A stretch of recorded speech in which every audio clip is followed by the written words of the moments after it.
When I look back at the years I spent with my husband, Michael, I sometimes wonder if the choices we made were ever really our own, or if they were shaped by the silent currents of longing, fear, and loneliness that swept through our marriage.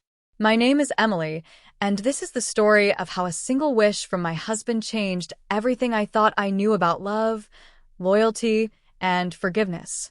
It's not an easy story to tell, but it is a true one, and I hope by sharing it, others can understand how fragile human hearts can be, and how even the strongest bonds can bend under the weight of unmet desires. Michael and I met in college.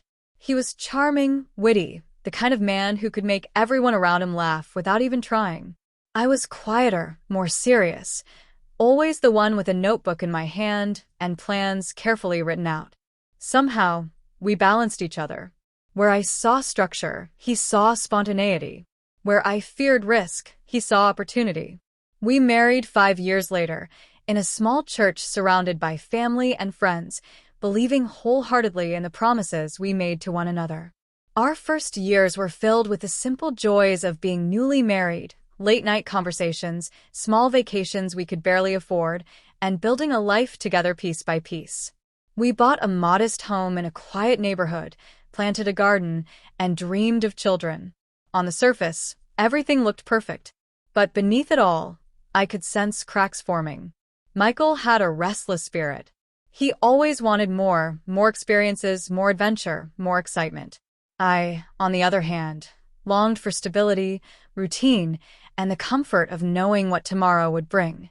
These differences didn't matter much at first, but as the years went by, I started to feel the weight of them. It was one evening, after nearly a decade of marriage, that Michael sat me down in our living room.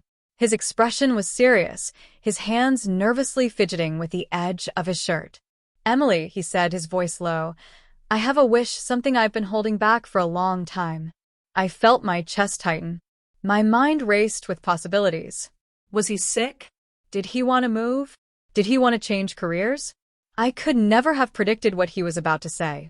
"I've always felt like I've missed out on certain experiences," he confessed. "And I don't want to live the rest of my life with regrets.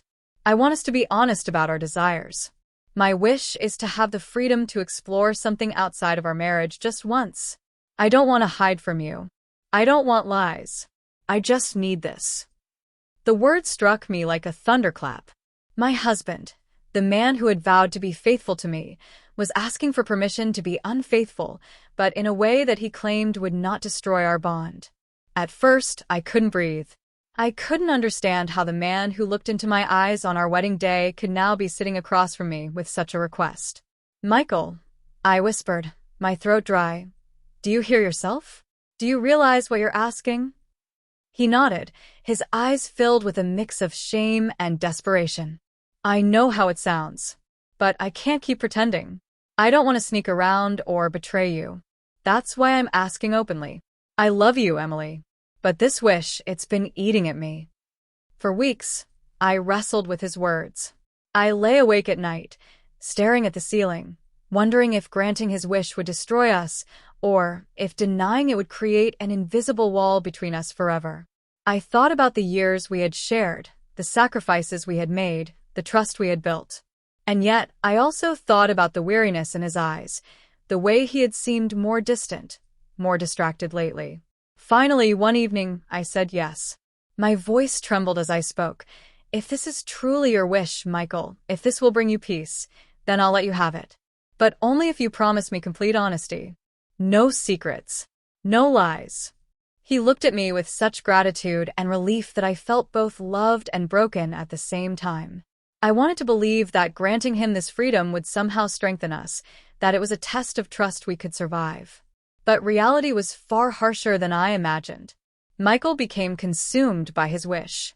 He was careful at first, keeping me informed, making sure I knew where he was, always reminding me that he loved me.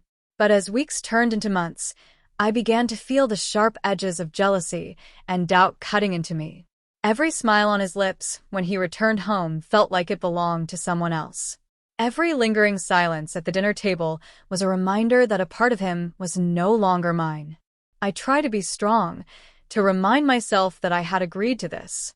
I told myself that love meant sacrifice, that I could endure this for the sake of our marriage. But the truth was, each day chipped away at me. I no longer recognized the woman I saw in the mirror: tired eyes, a hollow smile, and a heart that felt both numb and raw.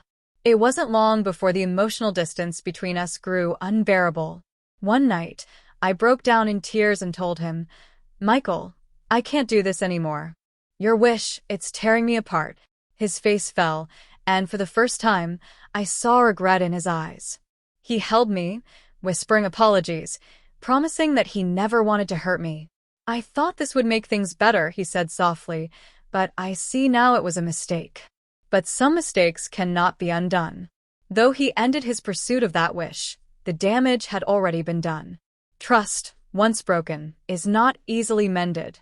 Love, once shaken, does not return to its original strength. We tried counseling, we tried forgiveness, we tried to rebuild. And for a while I believed we might make it through. But the truth lingered like a shadow in every corner of our marriage. His wish had been granted, but at the cost of the life we once knew. Years later, as I sit writing this, I no longer carry anger in my heart. I understand now that Michael's wish came from a place of emptiness within himself, not from a lack of love for me. I also understand that my decision to say yes was both an act of love and an act of surrender. This story is not about villains or victims. It's about two people who loved each other but struggled to navigate the complexities of desire, honesty, and commitment. It's about the fragility of trust and the resilience of the human heart. If there's one lesson I've taken from it, it's this: love is not about granting every wish, but about setting boundaries that protect both hearts. Sometimes saying no is the greatest act of love we can give. And though my marriage with Michael eventually ended, I do not regret the years we shared. I do not regret saying yes, because it taught me the true weight of promises, the importance of honesty with oneself, and the courage it takes to walk away when love is no longer enough. That was my husband's wish. And I said yes. But in the end, I also said yes to myself. Yes to healing, yes to freedom, and yes to a future where I could find peace again.